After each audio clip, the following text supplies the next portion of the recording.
from a rather damp and bedraggled Monte Carlo. Let's turn the clock back to lunchtime today. Here's Robin Richards. Monte Carlo, the scene of the world's most glamorous motor race and the sole survivor of the great round-the-houses event. This year, the Monaco Grand Prix is the second of the 10 races scheduled for the 1965 World Championship. So it's between these skyscrapers, these nightclubs, hotels, the casino, and the shops that on Sunday for 195 miles, 16 cars and drivers will fight for championship points and for the honor of winning the race of 1,000 corners. What's the circuit look like? Michael Frost. Round the houses on paper. Here's a map of the Grand Prix circuit, which is one of the few Grand Prix circuits which hasn't changed its shape in all the years the race has been run. All that's happened is the start has gone from back to where it originally was here, because after the war they used to have it on this side of the road. So you start here, you come along the promenade, round a rather nasty corner which winds tighter on you as you go, past Saint-Devote and up the straight hill up to the casino. This is a jolly sight steeper than most people think. Round the casino bend and into the square outside the Hotel de Paris, round the wrong side of the roundabout from the French's point of view, but the right side from ours, and off down the hill to the Mirabeau Hotel. There are two shocking bumps on the way down there, and when you're up here at the casino, you can't see this at all. So you just aim for it and carry on. Round that, it's very slow, round this very slow corner, down under the bridge. You start accelerating again here, round the corner, through the tunnel, back onto the front, onto the pavement this time, and back where you started from to the gasworks hairpin. And now we'll go and try and see the thing from the air, from the helicopter, and get a really good view of it. Well, there's the swimming pool, and the start is on the front, on the left-hand side of that road, just to the left of the trees. And now we're moving off along the front in the general direction of Saint-Devote. And you can see how that corner winds tighter on you as you come to the end of the trees. You go under that footbridge, that's really the apex of the corner, and then start off up the straight to the top. And you can see it isn't quite straight.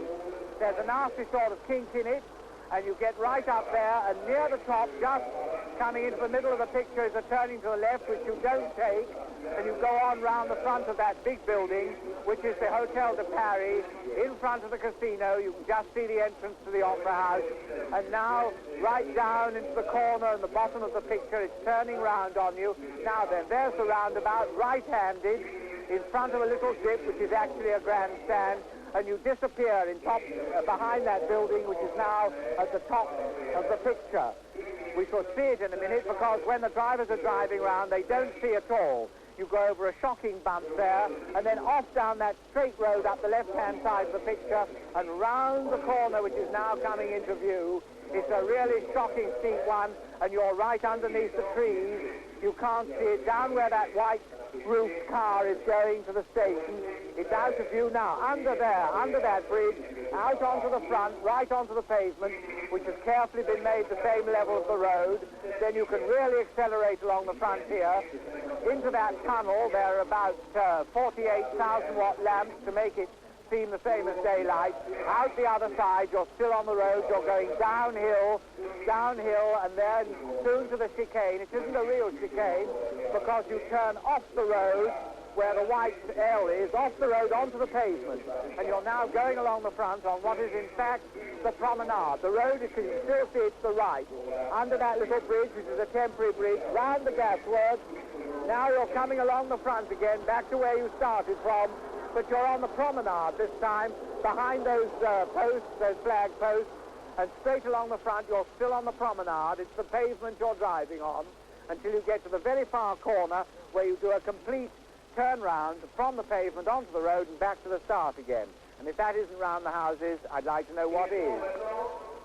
Almost immediately practice started, the threatening clouds, which have been there all the morning, turned this afternoon into rain. Rain which obviously is going to slow the practice times enormously, as we see Graham Hill in the BRM, winner for 2 years running, and certainly must be one of the favourites this year, world champion in 1962, find his way around the 1.95 miles of this twist and turn.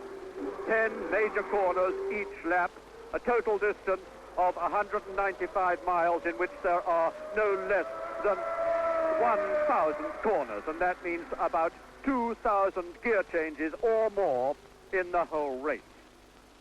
At gasometer there, a tremendously hard test of transmission, right down from fifth gear to bottom, down from about 120 to 20 miles an hour, and then accelerate up again past the pits, getting up to about 110 before the tricky Santa Voce corner, taking it about 90 miles an hour.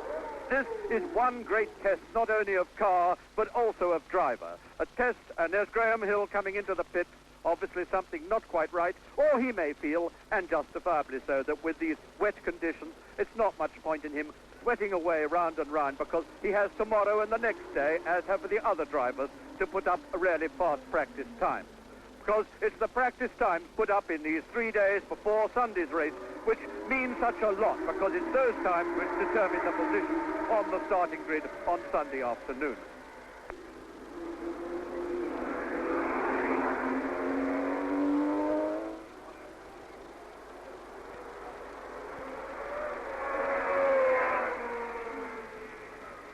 Richie Ginter, the American driving a Japanese car for the first time on the soil of Monaco, comes to the hairpin, the gasworks hairpin, so-called because there used to be a gasworks there, but it's been removed this year, and accelerates in the very, very slippery conditions past the pits on one of his practice laps.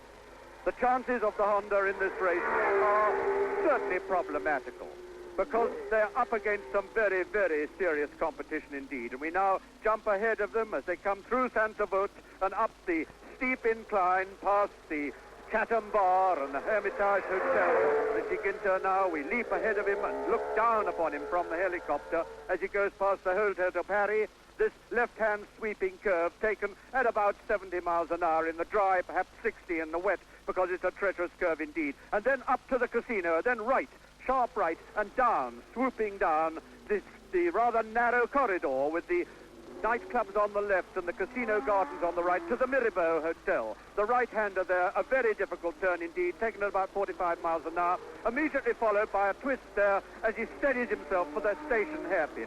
And the tail can perhaps sweep out now. No, he's taking it gently.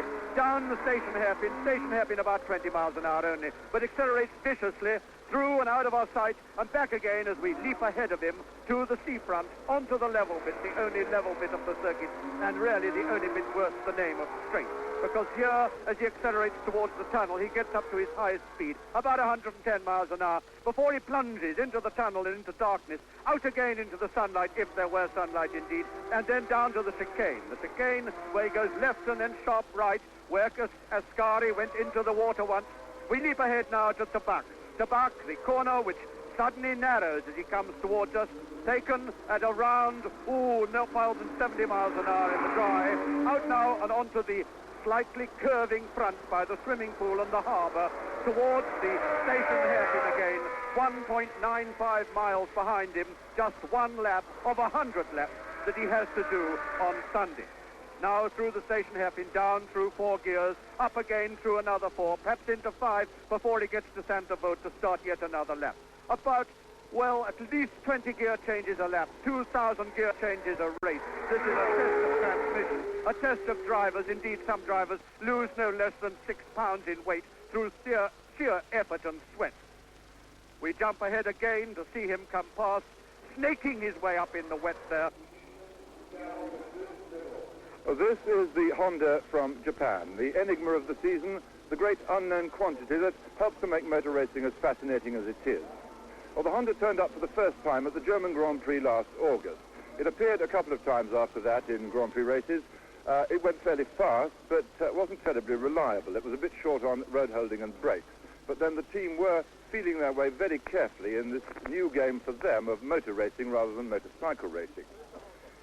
During the winter, the car's been back to Japan, and a great deal of work has been done on it in tidying up what I might call last year's rough-cut car to the machine that we see here today. A thoroughly professional-looking job, and a car which I think will go very, very quickly.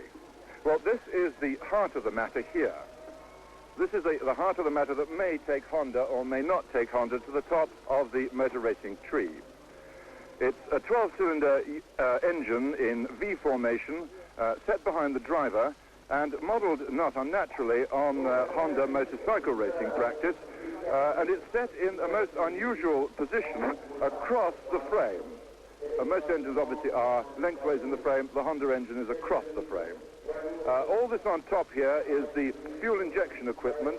Last year, after their first race, Honda went over to fuel injection like most of the other racing cars and threw away their carburetors. And it's interesting that they, in fact, make their own fuel injection equipment. Well, as a development driver, let's put it both into one thing. What are the problems that face you this year with the Honda? First of all, proving its reliability, I think. It's something we just don't know.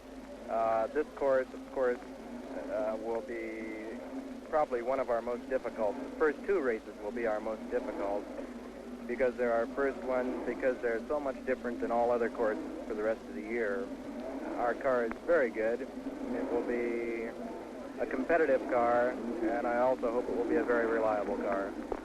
Monaco is about the only place you expect always to get dry weather. But this year, well, certainly for this day's practice here on Thursday, it's pouring down indeed. And the umbrellas, which so often were used to shield people from the sun, now become a shield from really torrential rain. What this will do to the race, well, it's early to say. Maybe it'll clear up before Sunday. But if it rains on Sunday, well, it's going to become more a test of a driver and less a test of a car. It's about 50-50, the circuit at the moment. 50% the driver, 50% the car. If it's wet, well, then it's going to need every bit of skill for a driver to keep the car on the twists and turns of this 1.95-mile circuit for 100 laps in the wet.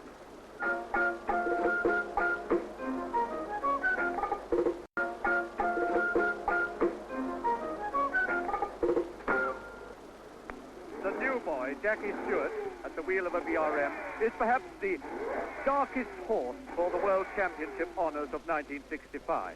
Already we know that Graham Hill, Jim Clark, Dan Gurney and John Surtees are almost joint favourites. Perhaps Jackie Stewart now taking the BRM away on this very wet circuit will prove himself the new cowboy and perhaps the victor overall. He certainly must be rated as a possible winner of Sunday's race. As we now look down on him as he comes sweeping up past the Café, the Hotel de Paris there, this fast left-hand swerve in very, very tricky conditions indeed. And Jackie Stewart, who is wisely taking it slowly there past the casino gardens, right, and then down the narrow corridor. Quite a steep descent here past that corridor with the nightclubs either side, reaching about 90 miles an hour before braking and changing down for the Mirabeau corner. Mirabeau corner, which is a sharp right-hander which goes on and never seems to end. It's followed almost immediately by a slight kink. And Jackie Stewart wisely taking it gently now on his wet-weather tires, looking very, very composed and thinking perhaps, well, I hope it's not like this tomorrow or Saturday or indeed in the race. As he now brings it down towards the sea level again, out we jump ahead of him, leapfrog him, so to speak, now onto the sea level and through seafront corners, it's popularly called, and onto about the only part of the circuit which could be described as level. Along the seafront there, and from the helicopter we see him now as he plunges towards the tunnel, into the tunnel and out again into the light as he comes towards the chicane. Here, the chicane, which is taken at about 90 miles an hour by the more skillful drivers in the dry, but a lot less in wet conditions like this. And then we leap ahead again to Tabac, the corner which has been the scene of a good many multiple prangs in years gone by. One of the trickiest corners here because it narrows considerably. And then onto the slightly curving stretch beside the harbour. Jackie Stewart in the BRM still, number 4 there. Second to Graham Hill in the BRM team. Those two are possibly both favourites for victory here. Might be Jackie Stewart, might be Graham Hill, might be Jack Brabham in the Brabham, might be Richie Ginter in the dark horse Honda. Jackie Stewart lifts his hands there as he moves off and accelerates now through 4 gears past the pits to start another lap.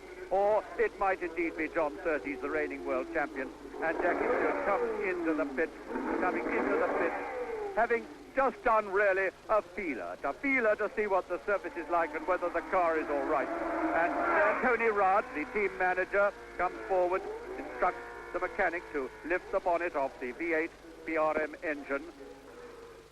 Monte Carlo, Monte Carlo, un printemps regardant la mer, une bague sur les vagues. It's not so much a town or a principality, really. It's a kind of fairy kingdom, ruled over by a fairy princess and her husband, who live in a fairy castle over the other side of the harbour. The architecture, if you look at it, is mostly fairy wedding cakes. At least it was until they started building flats and turned it into layer cake.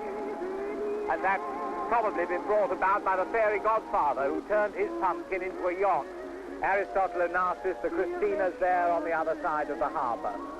But like all fairy tales, it's an illusion, really. It isn't as wonderful as all that. The weather, the sun doesn't always shine. It didn't this afternoon. Whenever I go to the casino, it's dull and empty, and I don't think anybody's shot themselves on the terrace for years.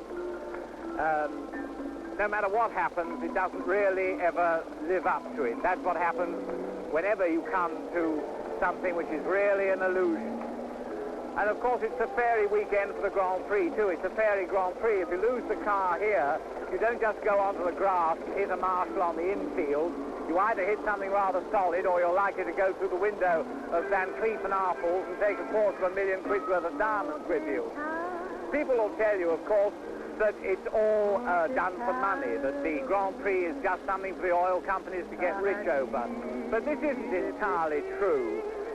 Just filling 400 or 500 hotel bedrooms for Thursday to Monday, this doesn't make a town rich.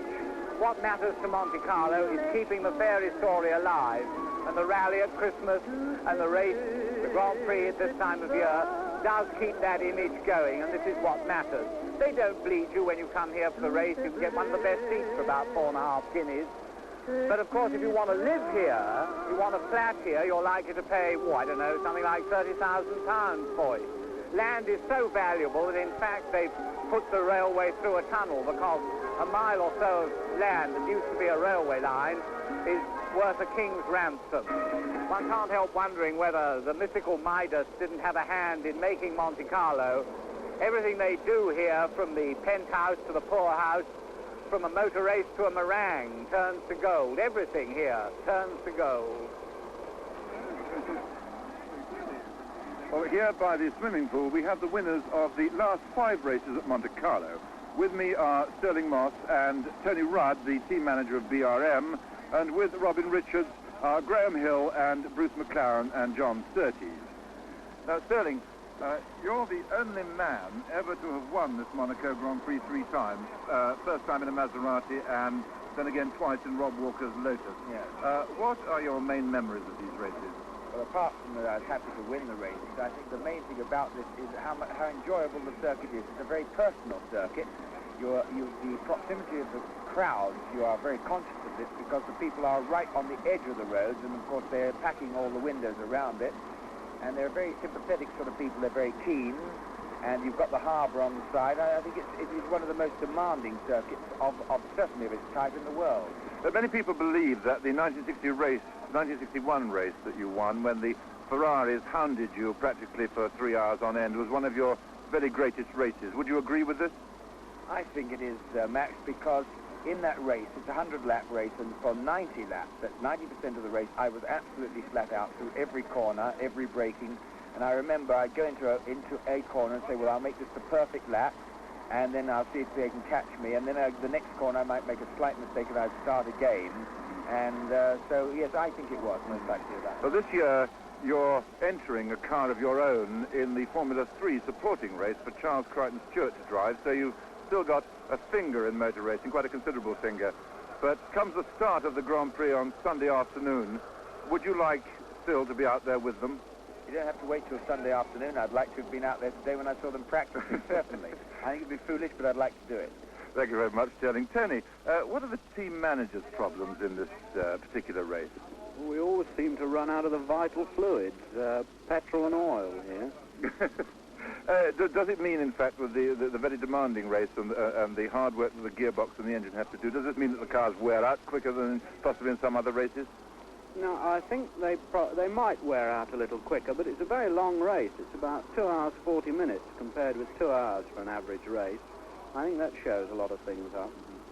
From now on, throughout the season, Grand Prix follow each other at about regular intervals of a fortnight between them. Does this throw a very great strain on the team, or what are the strains that thrown on the team and the mechanics and yourself in particular?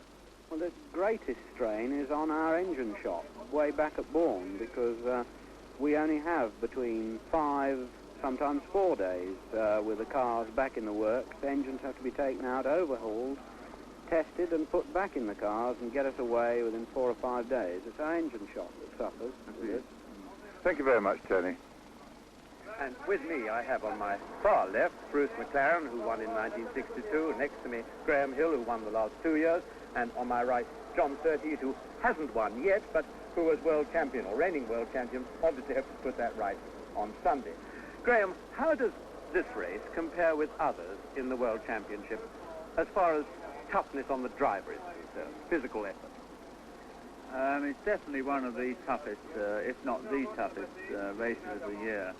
It's the shortest circuit in length, but it takes the longest time. It takes about 2 hours 40 minutes if it's dry, as opposed to about 2 hours 10 minutes. But the nature of the circuit is such that you require tremendous concentration, and there's no point where you can let up and perhaps have a little rest down a straight, for instance. John, what do you think is the hardest aspect from the driver's point of view, if it is not concentration? Well, of course, concentration is possibly the one, but the other point is that you're liable to have a number of cars running rather close together, and with the shortness of a circuit, passing is terribly difficult, and also the fact that you tend to get a considerable amount of fumes and things like this. I think physical-wise, it's possibly the hardest race. Also because it comes early in the year and you're still sort of getting into the groove. Bruce, which do you reckon is the hardest corner, the most difficult corner on the Monaco circuit? I would say definitely, Robin, the chicane. And not so much a corner as a left-right, very tricky section where we burst out of the tunnel, down a straight, very nearly maximum speed, and then we shoot downhill into this just about 100 mile an hour dodge between two walls out onto the seafront. It's a very tricky section. If you make any sort of a mistake at all, you've got quite a problem on your hands. What speed do you reckon to take the chicane at? About 100 mile an hour right in the middle of it, and then as we come out, we accelerate back up to 110 probably.